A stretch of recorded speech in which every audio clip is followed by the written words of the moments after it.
heard my dad played football here. I believe he graduated from here. That's some extra incentive for me to know. Short and sweet, or long and salty. A sugar donut or a smoked meal. Out of respect for you and your efforts in getting the degree, I thought long and hard about what I could share with you tonight. You know, did I want to stand up here at the podium and read you your rights? Did I want to come up here and just share some funny stories? I thought about what you would want. I thought about what you might need. I also thought about what I want to say and what I need to say. And hopefully we're both going to be happy on both accounts. As the saying goes, take what you like, leave the rest. Thank you for having me.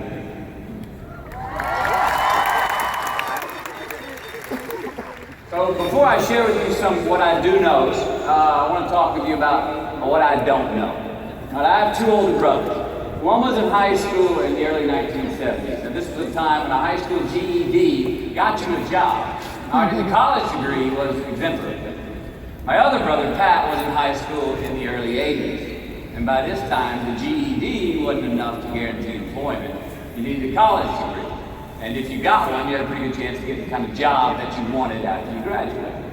Now me, I graduated high school in 1988, got my college degree in 1993, and that college degree in 93 did not mean as much. It was not a ticket, it was not a voucher, it was not a free pass go to anything. So I asked the question, what does your college degree mean? It means you got an education. It means you have more knowledge in a specific subject, vocation. It means you may have more expertise in what your degree is in. But what's it worth? In the job market, out there today, we know the market for college graduates is more competitive now than ever. Now, some of you already have a job lined up. You've got a path where today's job is going to become a marvelous career. But for most of you, the future is probably still pretty fuzzy. You don't have that job that directly reflects the degree you just got. Many of you don't even have a job at all. Think about it. You just completed your scholastic educational curriculum in life, the one that you started when you were 5 years old in kindergarten, up until now, and your future may not be any more clear than it was 5 years ago. You don't have the answers, it's probably pretty damn scary. And I say that's okay, because that is how it is. This is the reality that many of you are facing. This is the world that we live in. And while I'm not here to discourage you or in any way belittle your accomplishments tonight, which I'd like to applaud that one more time, congratulations. Now, I'm not here to get down on that. Let's get that straight. But I am here to talk brass tacks. I want to skip the flattery and the attaboys, because I do know this.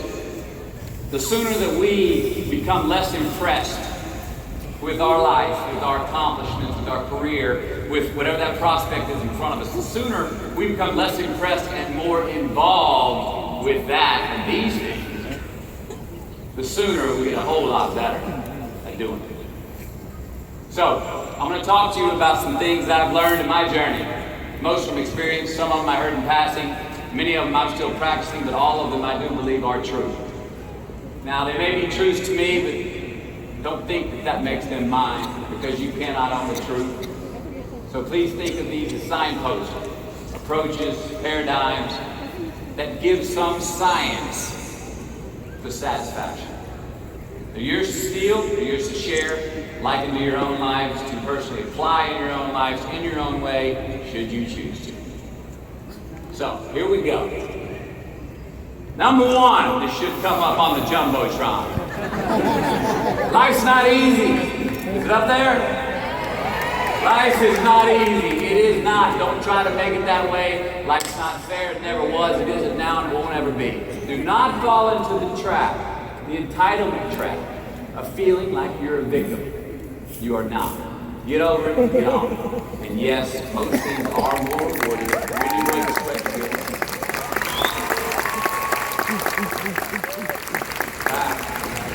Number two. Unbelievable is the stupidest word in the dictionary. Should never come out of our mouth. Think about it. To say, oh wow, what an unbelievable play. It was an unbelievable book. an unbelievable film, an unbelievable act of courage. Really? It may be spectacular, it may be phenomenal, most excellent or outstanding, but unbelievable? Give others and yourself more credit. It just happened. You witnessed it. You just did it. Believe it.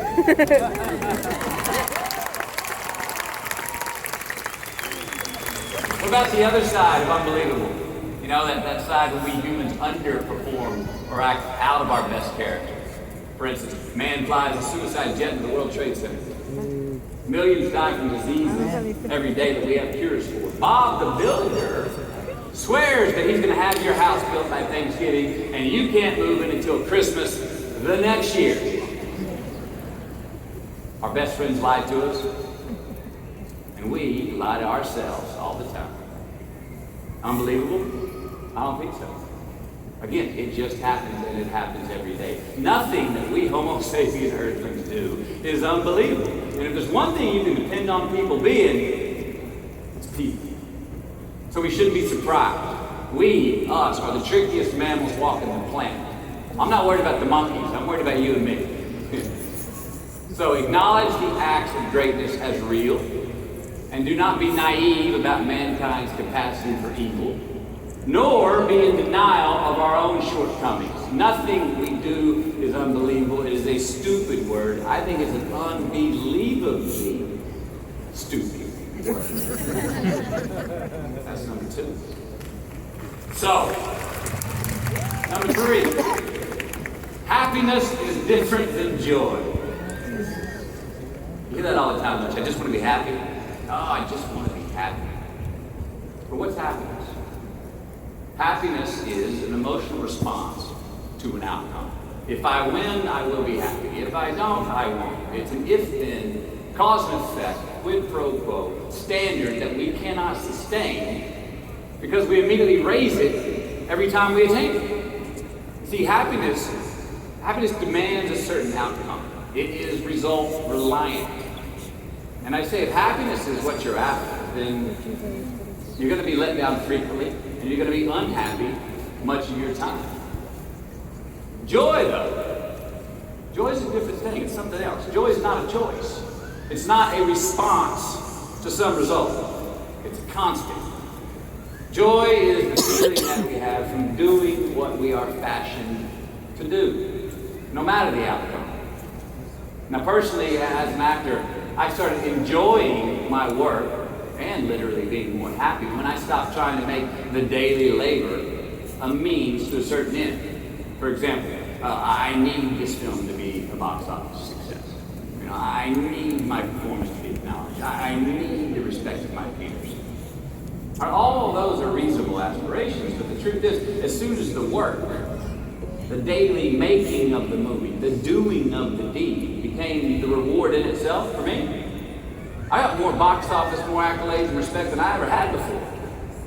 See, joy is always in process. It's under construction. It is a constant approach, alive and well in the doing of what we're fashioned to do and enjoying. Number 4, define success for yourself. You already like that one? Define success for yourself. And check this out. I'm in south of New Orleans a few years ago, and I went to a voodoo shop. And they had this wooden partition against the wall with these columns. And in these columns were all these vials of these magic potions, right? And the headings above each potion, defining what they would give you, were things like fertility, health, family, legal help, energy, forgiveness, money. Guess which column was empty? Money. Let's admit it. Money's king today. It's what makes the world go round. It is success. The more we have, the more successful we are, right? Now I would argue that our cultural values have even been financialized. Humility is not in vogue anymore. It's too passive. It's a get rich quick on the internet, richest 15 minutes of fame world that we live in, and we see it every day. But we all want to succeed, right? So the question that we've got to ask ourselves is, what success is to us, what success is to you. Is it more money? That's fine. I got nothing against money. No? Maybe it's a healthy family. Maybe it's a happy marriage. Maybe it's to help others, to be famous, to be spiritually sound, to leave the world a little bit better place than you found it. Continue to ask yourself that question. Now, your answer may change over time, and that's fine. But do yourself this favor. Whatever your answer is, don't choose anything that will jeopardize yourself. Prioritize who you are, who you want to be, and don't spend time with anything that antagonizes your character. Don't drink the Kool-Aid, man. It tastes sweet, but you will get cavities tomorrow. All right? Life is not a popularity contest. Be brave, take the hill, but first answer that question, what's my hill? So, me, how do I define success? For me, myself. Well, for me, it's a measurement of 5 things. We got fatherhood. We got being a good husband. We got my health, mind, body, and spirit. We got career, and we got friendships. These are what's important to me in my life right now. So I try to measure these 5 things each day. I check in with them. I like to see whether or not I'm in the debit section or the credit section with each one. Am I in the red or am I in the black? You follow? For instance, sometimes say my career is rolling. All right, it's way up here in the black, but I see how my relationship with my wife maybe could use a little bit more of my attention. I got to pick up the slack on being a better husband. Get that one out of the red. Or say my spiritual health could use some maintenance. It's down here, but hey, man, my friendships and my social life, they're in high gear, right? I got to recalibrate. Checks and balances. I got to go to church. Remember to say thank you more often. Something. But I got to take the talent because I want to keep all 5 in healthy shape. And I know that if I don't take care of it, if I don't keep up maintenance on them, one of them is going to get weak, man. It's going to dip too deep into the debit section. It's going to go bankrupt. It's going to get sick, die. So first, we have to define success for ourselves. And then we have to put in the work to maintain it. Take that daily tally. Tend our garden. Keep the things that are important to us in good shape. I mean, let's admit it. We've all got 2 wolves here. A good one and a bad one. And they both want to eat. Best I can tell, we just got to feed that good one a little more than the other one. Here we go. Number 5. Process of elimination is the first step to our identity. AKA, where you are not is as important as where you are. All right, 1992, I got my first job as an actor. 3 lines, 3 days work in a film called Dazed and Confused. All right. All right, all right, all right. So this director of that film, Richard Linklater, he kept inviting me back to set each night, putting me in more scenes, which led to more lines, all of which I happily said yes to. I mean, I'm having a blast. People are telling me I'm good at what I'm doing, and they're writing me a check for $325 a day. I mean, hell yeah, give me more scenes. I love what I'm doing. Well, by the end of the shoot, by the end of the film, those 3 lines had turned into over 3 weeks' work, and it was mine. It was Wooderson's 1970 Chevelle that we went to go get Aerosmith tickets in, man. That was badass. Well, a few years ago, I'm watching this film again, and I noticed 2 scenes that I really shouldn't have been in. In one of these scenes, my character Wooderson, I exit the screen left to head somewhere. And then I re-enter the screen to double check if any of the other characters wanted to go with me. Now, in rewatching the film, and you'll agree if you know Wooderson, Wooderson's not a guy who would ever say, later, and then come back to see if you were sure you didn't want to go. No, when Wooderson leaves, Wooderson is gone. He does not stutter, step, flinch, rewind, ask twice, or solicit. You know what I'm talking about. Wooderson has better things to do, like liking those high school girls, man. The same thing. The point is, I should not have been in that scene. I shouldn't have come back. Should have exited the screen left and never come back. But back then, making my first film, getting invited back to the set, cashing that check, and having a ball, I wanted more screen time. I wanted to be in the scene longer and more and come back into the scene, right? But I shouldn't have been there. Wooderson shouldn't have been there. It is just as important where we are not as it is where we are. Look, the first step that leads to our identity in life is usually not, I know who I am, I know who I am. That's not the first step. The first step is usually, I know who I am not. Process of elimination. Defining ourselves by what we are not is the first step that leads us to really knowing who we are. You know that group of friends that you hang out with that they really might not bring out the best in you? You know, they gossip too much or they're kind of shady. They really aren't going to be there for you in a pinch. Or how about that bar that we keep going to that we always seem to have the worst hangover from? Or that computer screen, right? The computer screen that keeps giving us an excuse not to get out of the house and engage with the world and get some real human interaction. Or how about that food that we keep eating? Stuff that tastes so good going down, it makes us feel like crap the next week. We feel lethargic and we keep putting on weight. Well, those people, those places, those things, stop giving them your time and energy. Just don't go there. I mean, put them down. And when you do this, when you do put them down, when you quit going there, and you quit giving them your time, you inadvertently find yourself spending more time and in more places that are healthy for you, that bring you more joy. Why? Because you just eliminated the who's, the where's, the what's, and the when's that were keeping you from your identity. Like, trust me, too many options, I promise you, too many options will make a tyrant of us all. All right, so get rid of the excess, the wasted time. Decrease your options. As you do this, you will have accidentally, almost innocently, put in front of you what is important to you by process of elimination.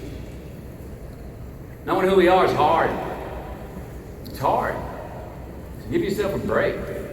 Eliminate who you are not first, and you're going to find yourself where you need to be. Number 6, don't leave crumbs and the beauty of delayed gratification. So what are crumbs? Well, the crumbs I'm talking about are the choices that we make that make us have to look over our shoulder in the future. You didn't pay that guy back the money that you owed him, and tonight you just saw him 3 rows behind you. Shit. You slept around your spouse, and you just found out that tomorrow she and the lady you're having an affair with are going to be at the same PTA meeting. Shit again. You drank too much last night. You're too hungover to drive your son to his 8 a.m. Saturday morning baseball practice. These are the crumbs. They come in the form of regret, guilt, and remorse. You leave crumbs today, they will cause you more stress tomorrow, and they disallow you from creating a customized future in which you do not have to look over your shoulder.